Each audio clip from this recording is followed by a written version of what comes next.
Video and तक ज़रूर देखना, क्योंकि अगर तुम लोगों ने भी area related to circle basic level का ही पढ़ा है या फिर बिल्कुल पढ़ा ही नहीं है, थोड़ा बहुत तुम उसके फॉर्मूलेज वगैरह जानते हो पर उतने हाई लेवल के क्वेश्चन तुम पे नहीं बनते हैं, तो आज के वीडियो एंड तक ज़रूर देखना, क्योंकि कुछ स्पेसिफिक टाइप के क्वेश्चन की आज की वीडियो में मैं बात करने वाला हूँ जो तुम्हारे कंसेप्ट को बिल्ड करेंगे और तुम्हारी मेंटल थिंकिंग को बढ़ाएंगे, जिससे तुम एरिया रिलेटेड टू सर्कल का तुम्हारे सामने जो भी क्वेश्चन आएगा उसको सॉल्व कर पाओगे। सबसे पहला क्वेश्चन ये तुम स्क्रीन पर देखो, यहाँ पर तुमसे फाइंड करने के लिए कहा है area of the flower bed या फिर ये जो शेडेड रीजन है। सिंपली अगर तुम्हें फिगर में कहीं भी शेडेड दिखता है यानी कि लाइन दिखती है, यानी तुम्हें उसका एरिया फाइंड। सबसे पहले फिगर में तुम ये दो लाइन ड्रॉ करोगे जो काइंड ऑफ ब्रीथ की तरह एक्ट कर रही होगी इस रेक्टेंगल के लिए, यानी मिडिल वाली जो है।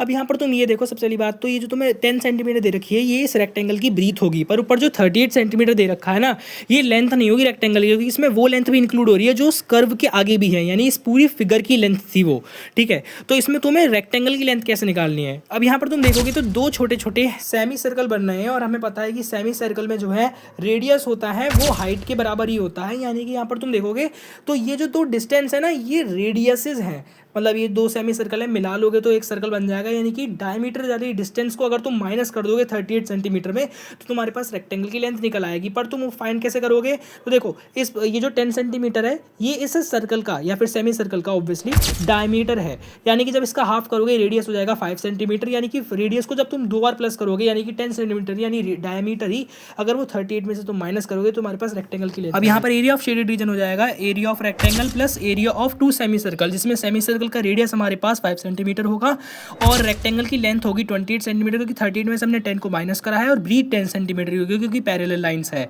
अब यहाँ पर तुम दूसरा क्वेश्चन देखो, इसमें बेसिकली क्या है, ये तुम्हें एक स्क्वायर गिवन है और उसमें जो तुम्हारे point P S Q R हैं ये मिड पॉइंट्स हैं A B B C C D D A के। ठीक है, फिगर में देखोगे तो तुम्हें यहाँ पर इस शेडेड रीजन का एरिया फाइंड करना है, और तुम्हें स्क्वायर की साइड भी दे रखी है जो कि 12 सेंटीमीटर है। ठीक है, अब यहाँ पर तुम्हें क्या करना है, यानी कि तुम्हें स्क्वायर का एरिया निकालना है और उसमें ये जो 4 सेक्टर्स बनने हैं इनको एरिया को प्लस कर माइनस कर देना है। सेक्टर देखो ए पी एस, तो इसमें यहाँ पर ए एस और ए पी जो है वो दोनों ही रेडियस हैं, और वो कैसे निकालोगे, तो यहाँ पर हमें बोला है एस और पी जो है मिड पॉइंट है और हमें साइड दे रखी है 12, यानी कि ए एस और ए पी यानी कि हर रेडियस जो है 6 सेंटीमीटर हो जाएगा, यानी कि तुम्हारे पास सेक्टर का जो रेडियस है वो 6 सेंटीमीटर आ गया। अब तुम्हें इन चारों का कैसे लिखना है, theta 1/360 pi r square plus theta 2/360 pi r square, ऐसे करके प्लस प्लस लगा देना, जिसमें pi r square by 360 common निकल जाएगा, तो ब्रैकेट में बचेगा theta 1 plus theta 2 plus theta 3 plus theta 4, क्योंकि यहाँ पर हमारे पास थीटा नहीं है यानी कि ये सेंट्रल एंगल नहीं है, तो यहाँ पर इसलिए हमें प्लस करके वाला सिचुएशन बनाना पड़ेगा, और हमें पता है कि स्क्वायर की सारे एंगलों का सम या फिर किसी क्वाड्रिलेटरल के चारों एंगलों का सम 360 डिग्री होता है,